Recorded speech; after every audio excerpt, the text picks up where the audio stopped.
kukuhaan ko lang ng files yung aking ginagawa para naman may libangan ako pagdating sa bahay, at ipapakita ko sa inyo kung ano ang nangyari sa ginagawa namin ngayon, dahil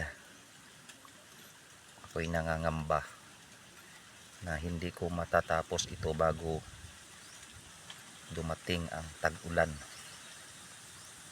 Pero sana naman matapos ko, dahil magtag-ulan na maging panatag din ako kapag naisip na matapos ko yung ginagawa ko. Mag-mapping lang muna ako, tapos titingnan natin sa actual na digging kung ano ang makikita namin sa aming present na sitwasyon sa dig site namin. Samahan ninyo ako sa pagkakataong ito, mga kaibigan, mga kasama na mga treasure hunter. Pero bago ang lahat ay nais kong pasalamatan ang lahat ng mga sumuporta at nag-subscribe sa aking channel. At ang videong ito ay para sa iyo, kaibigan.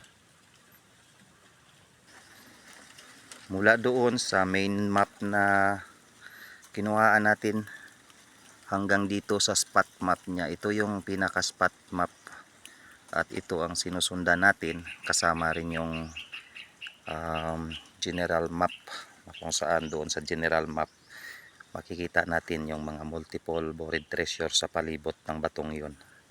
At ito yung isa sa mga spot map, at ito ang tinitira natin sa ngayon. Baliktarin natin ito para makikita natin ang nasa baba.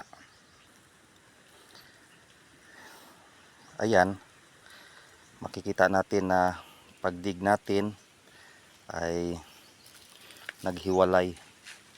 Ito yung passage na naghiwalay pakaliwa at pakanan.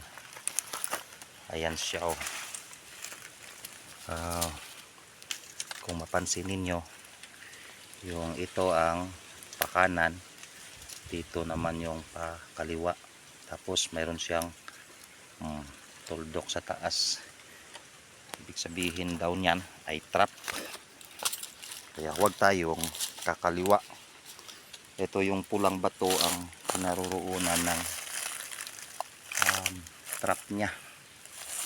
So napunta siya dito sa dulo. Yung mga ganito ay nagiging ano lang. So makikita natin yung letter H, tapos makikita yung letter Y. Ayan. So makikita natin guhit tsaka tuldok. Nagre-represent naman ng direct underside. Pero sa ngayon ang tinitira natin, ito ang batong ito. Ito na tayo. So hugis nagpointer ang puso dito. Tapos itong triangle na bato nasa likuran natin.